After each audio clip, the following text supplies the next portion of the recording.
എന്നാൽ നിങ്ങളുടെ bad habit അത് വളരെ ചെറിയ തോതിലാണെങ്കിലും നിങ്ങളെ എത്തിക്കുക വിചാരിക്കുന്നതിനേക്കാൾ മോശം സ്ഥലത്തായിരിക്കും. നമ്മൾ ചെറിയ മാറ്റങ്ങൾക്ക് വില കൽപ്പിക്കാറില്ല, കാരണം ചെറിയ മാറ്റങ്ങൾ ആ ഒരു സമയത്ത് നമുക്ക് വലിയ കാര്യമായി തോന്നില്ല. For example, aeroplane take off സമയത്ത് അതിന്റെ ഡയറക്ഷനിൽ ചെറിയൊരു %ഡിഗ്രി ചേഞ്ച് ചെയ്താൽ പോലും നമ്മൾ എത്തിച്ചേരുന്ന സ്ഥലം വളരെ ഡിഫറെന്റ് ആയിരിക്കും.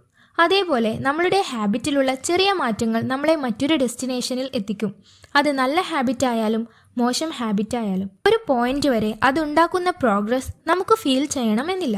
ഉദാഹരണത്തിന്, നിങ്ങളുടെ മുന്നിൽ ഒരു ഐസ് ക്യൂബ് ഉണ്ടെന്ന് വിചാരിക്കുക. നിങ്ങളുടെ റൂം വളരെ കോൾഡ് ആണ്, 25 ഡിഗ്രി ടെമ്പറേച്ചർ ആണെന്ന് വിചാരിക്കുക. സ്ലോലി നിങ്ങൾ റൂമിനെ ഹീറ്റ് അപ്പ് ചെയ്യാൻ തുടങ്ങി. 26, 27, 28. പക്ഷേ ആ ഐസ് ക്യൂബ് മെൽറ്റ് ആവുന്നില്ല. 30, 31.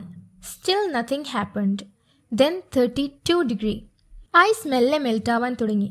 അതായത് തുടക്കത്തിൽ ഒരു ഇമ്പാക്റ്റും ഉണ്ടാക്കാതിരുന്ന 1 ഡിഗ്രി ചേഞ്ച് കണ്ടിന്യൂസ്ലി റിപ്പീറ്റ് ചെയ്തപ്പോൾ ഒരു പോയിന്റിൽ എത്തുന്ന സമയത്ത് അത് വലിയ സ്വാധീനം സൃഷ്ടിച്ചു.